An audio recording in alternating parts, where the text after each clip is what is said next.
Hey, good morning, good afternoon. Wow. Um, Hard to keep a schedule out here.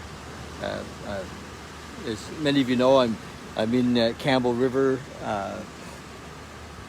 and supporting my brother who, last week had a heart attack and has been kind of dealing with all the aftermath of getting 4 stints and shock to his system and all of that. So it's been a real honor to be here and to be supporting him and yeah. So that I was just sat down to do this little talk that I do and the reading and the meditation and what came to mind was a situation I had with a sponsee today and the sponsee had made some decisions and I encourage new fellas when they first are trying to come off of the world of addiction and out of the world of addiction and drug use to use a sponsor and because the core of our problem as an addict and an alcoholic is that we're selfish, we're self-centered, we're full of fear, and we it's hard for us to make decisions based on fear, and it's hard for us to see actually that we're making decisions based in fear. And he'd made a decision and actually didn't really want to talk to me about it because he was caught up in fear that this thing had to happen and he needed this right now and so he was rushing into a decision and that's what we do as addicts and alcoholics. We want our way. We're very, very much like spoiled adolescents. And what we see is the problem. We see, well, if this doesn't happen, then I'm going to be stuck in this and this. We see a problem. We don't see we just see the problem, and so I had a nice chat with him and we got to discuss all the people that were involved in his decision and where it had come from and where the fear was. So it was really good to kind of pick it apart and help him to see that fear was at the bottom of his decision and that there was a lot of people affected. But the big thing that came to me to share right now is that I saw me, of course, as I'm helping him to see his fear and his selfishness. I could see me, and he is me, and not to the whole idea is not to change the thing or to be somehow, but to be aware of it, aware of our fear, aware of hi Teresa Ann, to be aware of when fear has us making. To be aware, and awareness is freedom. Awareness is power, and so when we are aware, we can then surrender. And awareness, acceptance, equals change. So it's pretty magical, this awareness stuff, and awareness in the moment brings us into the moment. And hey, Teresa Ann from Colorado, beautiful. Can you hear the waves? I'm on the shore again. It's beautiful. It's gorgeous. The sun's shining in Campbell River. There's people surfing in front of me, like literally. There's one, two. There was 4. There's only 2 left surfing right out in front of me here. It's beautiful. And so, just to always we strive to be aware, to be conscious, and to pause. Some of the instruction that we get in the 12-step world is to pause, to ask for counsel, in relationship stuff, to ask for counsel, to talk to people who have success in their recovery, success in their life, who have peace. What do we want? We don't just, want to have the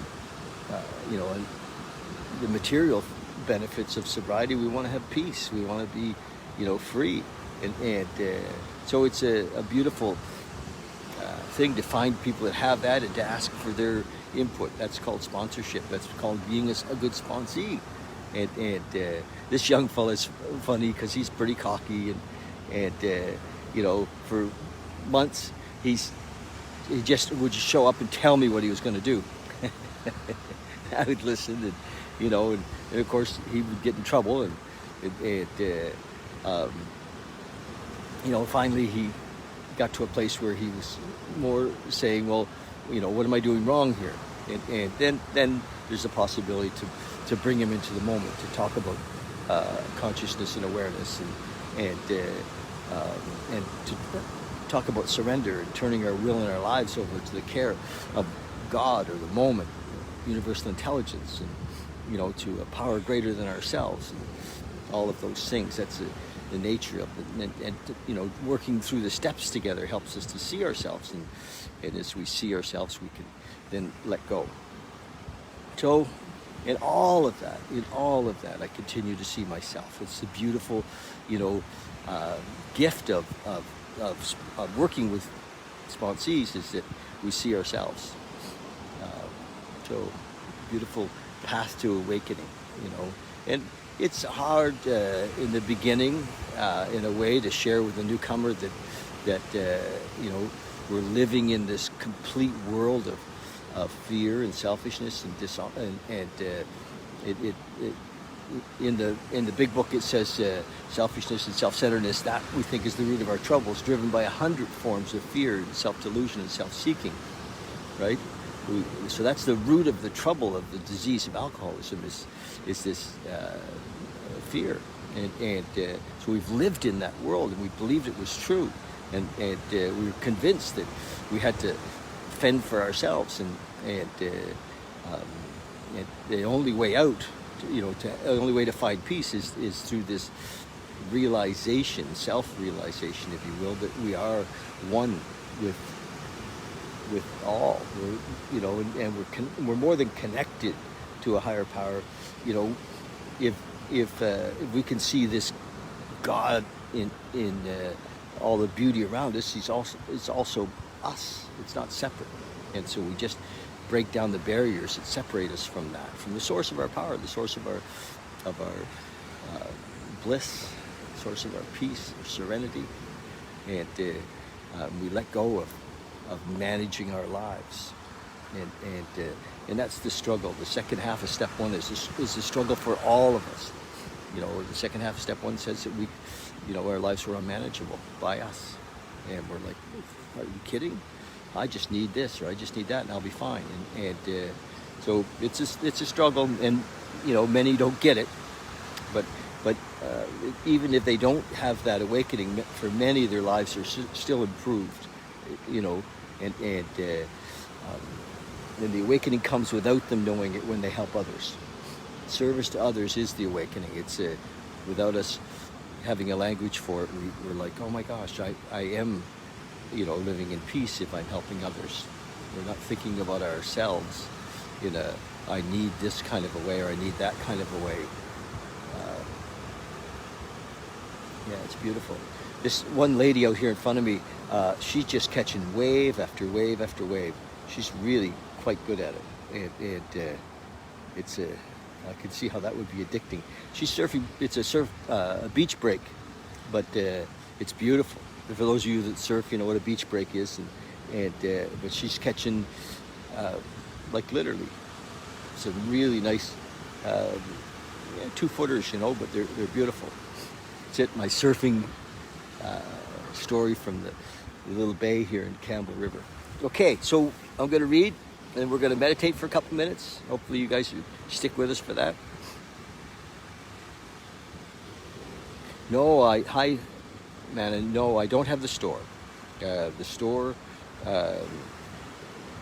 was closed a year ago, and it looks like I knew what I was doing, because I certainly wouldn't have wanted to be in business during COVID. But it wasn't that. The economy in Calgary just couldn't carry. It could have carried the overhead, but it couldn't carry the debt. and we got smaller, as small as we possibly could. And heck, I was actually living in the store. I struggled to hold on to it.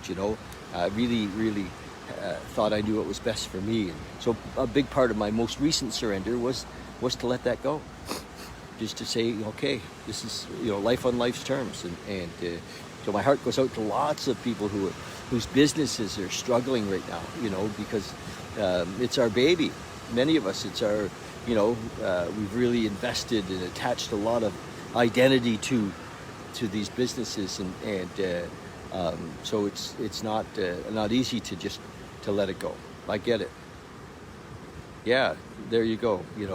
It's my heart goes out to lots of people who are struggling, especially again now this fall when our hours have been cut and customers are afraid to come out. And yeah, I get it. Well, here's to better times, baby. And there's no.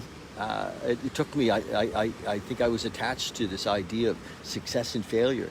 All of this, letting go of the store, really helped me wake up. That my story was that I was that identity, and I was talking to another buddy today. I've been a lot of time on the phone today, and we talked about all the little identities I've had over the last 20-25 years, around my men's team, and even around the 12-step world, and little identities around I had a tile store. I was the tile guy and the bally guy, and all of these, and we attached to them. Hey, Ravi. Hey, buddy. So, letting go of those identities and just becoming, nobody, just to let go of this attachment to being somebody. And freedom is in being nobody. Just be here now. That's my awakening, was like, oh, I don't have to be anybody. I can just be me. And who am I? I'm nobody. Imagine the freedom of that. Just being nobody. From nowhere, with nothing. Just saying.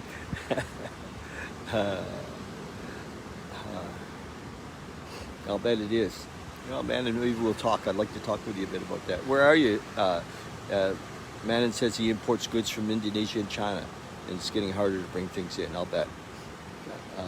Let's talk about this after. I'd love to I have some ideas. The ideas keep coming, but with less attachment.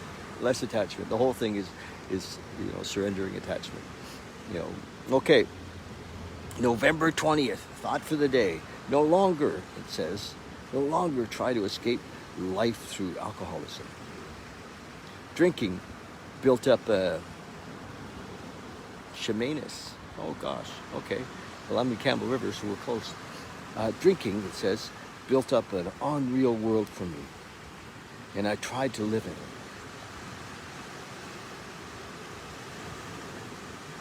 But in the morning light, the real life was back again, and facing it was harder than ever because I had less resources with which to build it.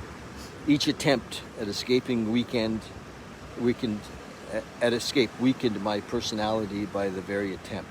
Everyone knows that alcohol, by relaxing inhibitions, permits the flight from reality. Alcohol deadens the brain cells that preside over our highest faculties. We're off to the unreal world of drunkenness. AA taught me not to run away, but to face reality. Have I given up trying to escape reality? So yeah, be here now, baby. Be here now. In the moment, there's never anything to run away from. In the moment, there's just peace. It's beautiful. If you practice through meditation that we're going to do in a second here, being here and in this here is just, and it's not just, it doesn't matter where we are. It doesn't, if we're sitting in a jail cell, it doesn't matter. If you're, in a busy, what would seem like a stressful situation at work, just breathe and come into the moment. And everything in the moment is more than fine.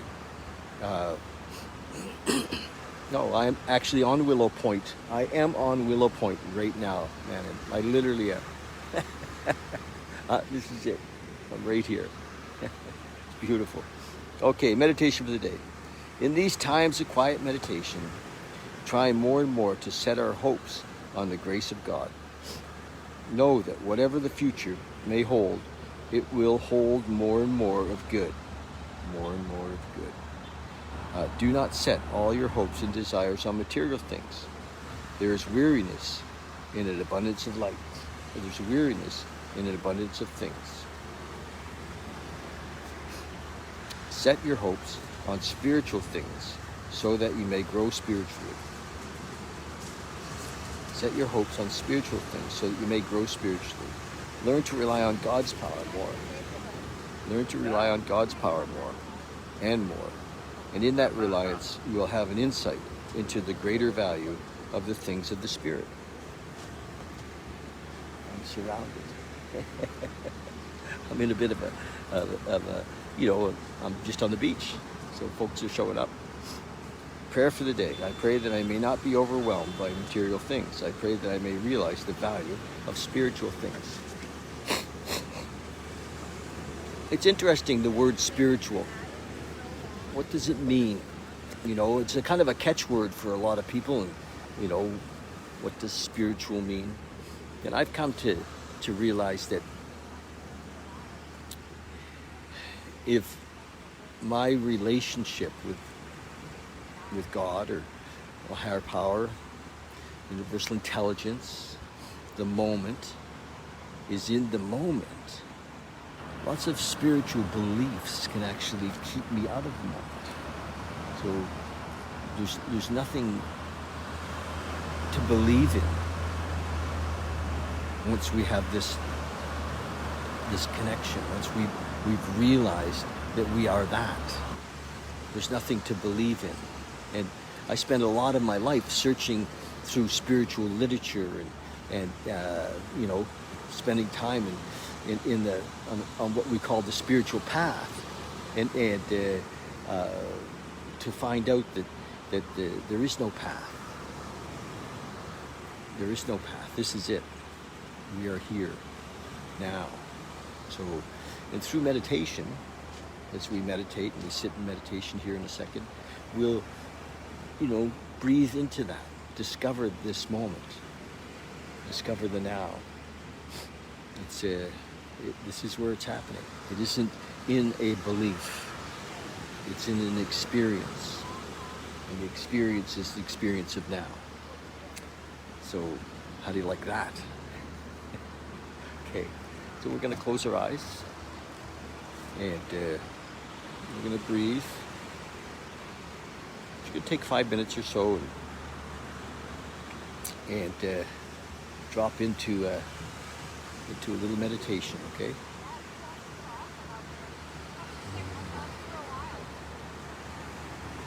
Here we go.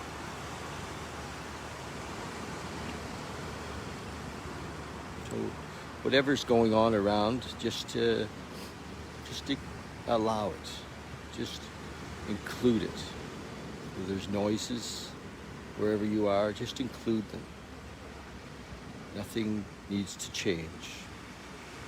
You're comfortable in what you're sitting on? Perfect. If not, make yourself a little more comfortable. We're just going to leave our thoughts outside for a moment. We're just going to let them go. We're going to drop any beliefs, any ideas that we have, any concepts of who we think we are. Let's let go of any idea of what's next. There is no next.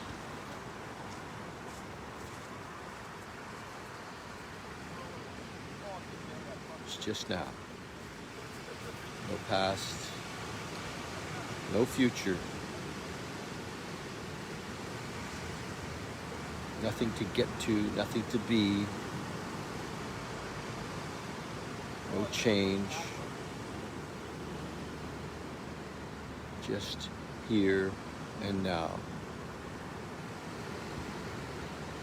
Just use the breath to bring you into this. Use the sound of the waves to bring you into it.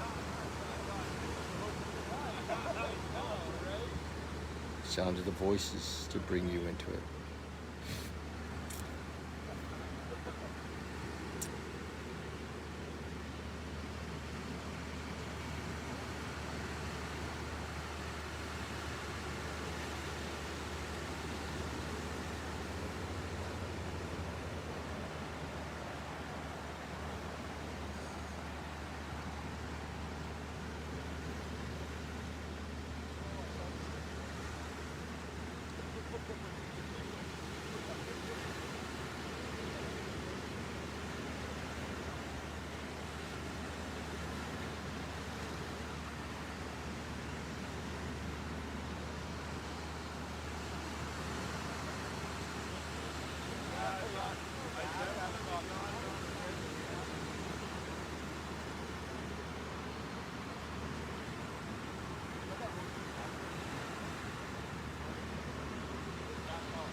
Just let go of any thoughts.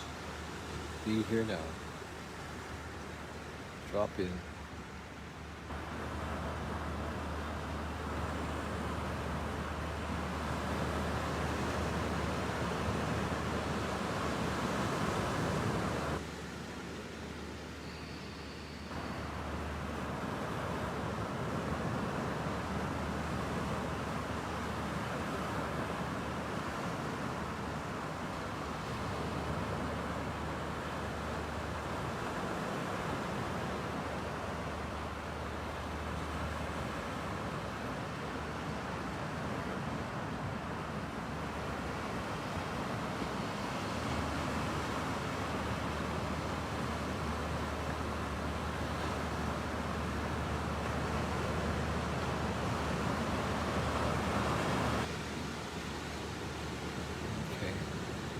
Come back when you're ready.